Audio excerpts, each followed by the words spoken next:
Long ago, in the deep, lush forests and wide open savannas of Africa, elephants roamed freely in herds that could be seen from miles away.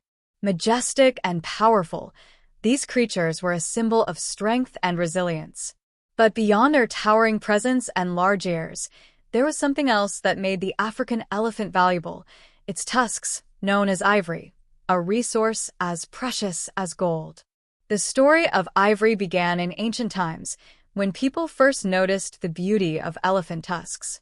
Ivory was strong, durable, and could be carved into exquisite shapes, tools, and ornaments. Across Africa, ivory became part of daily life, crafted into symbols of power and spirituality by artisans who passed down their craft from one generation to the next. Kings and chiefs wore ivory jewelry to display their status, while carvers shaped tusks into religious artifacts, believing that the strength of the elephant would transfer to whoever held the ivory. But as trade routes emerged connecting Africa with distant lands, the allure of ivory spread far and wide. Merchants from Asia and the Middle East began to seek this unique resource, and a new trade was born. Ivory became the white gold of Africa, fueling wealth, cultural exchange, and a new era of commerce that would reach far beyond the continent's borders. Ivory soon traveled across deserts, rivers, and oceans, finding its way into the bustling markets of Egypt, Arabia, India, and eventually, Europe. African kingdoms near these trade routes thrived. From the great Nubian and Ethiopian empires in the east to the prosperous kingdoms of the West African Sahel, rulers saw the ivory trade as a means to build power and influence. One of the most famous ivory markets lay along the Swahili Coast, where traders came from as far as Persia and India. Along the shores of bustling port cities like Kilwa and Zanzibar, merchant ships exchanged textiles, spices, and weapons for African ivory. Ivory carvings became a highly coveted luxury in foreign palaces, where it was shaped into everything from intricate jewelry to religious icons and even piano keys. As the demand for ivory grew, so did the competition among African kingdoms to control it. Ivory became an economic lifeline for some, fueling powerful empires like the Kingdom of Congo and the Kingdom of Uganda. Leaders used profits from ivory to fund armies, build monuments, and strengthen their rule. This resource had transformed from a local treasure to a global currency that empowered entire nations.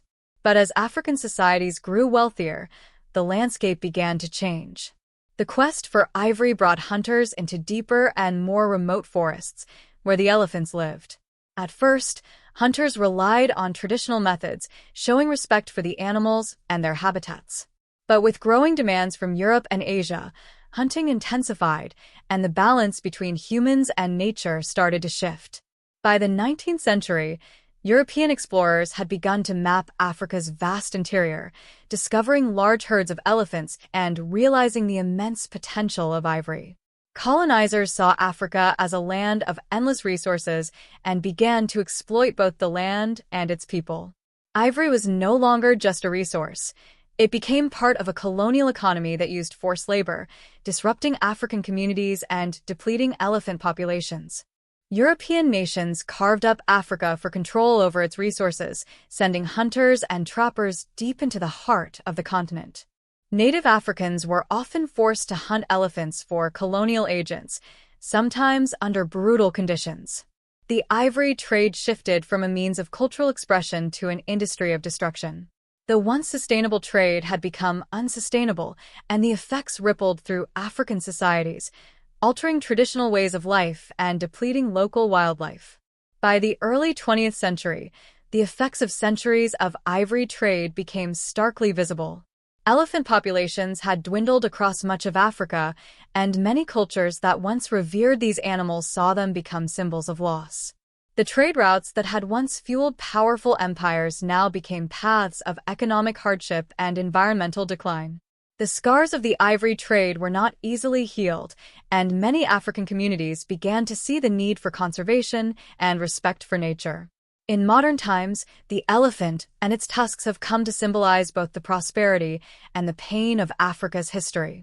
Efforts to protect elephants have grown as conservationists and communities work together to preserve these majestic creatures.